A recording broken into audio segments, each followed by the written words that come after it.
এমন একটি সূরা যে সূরার ভিতরে আল্লাহ তাআলা শিফা দিয়েছেন। আপনি এই আমলটা যদি করতে পারেন 7 দিনের ভিতরে ভালো একটি ফলাফল পাবেন।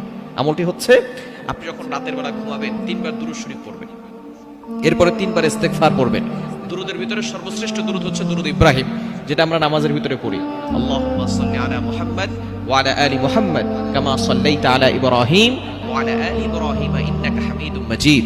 আল্লাহুম্মা বারিক আলা মুহাম্মাদ ওয়া আলা আলি মুহাম্মাদ কামা বারাকতা আলা ইব্রাহিম ওয়া আলা আলি ইব্রাহিম ইন্নাকা হামিদুম মাজিদ।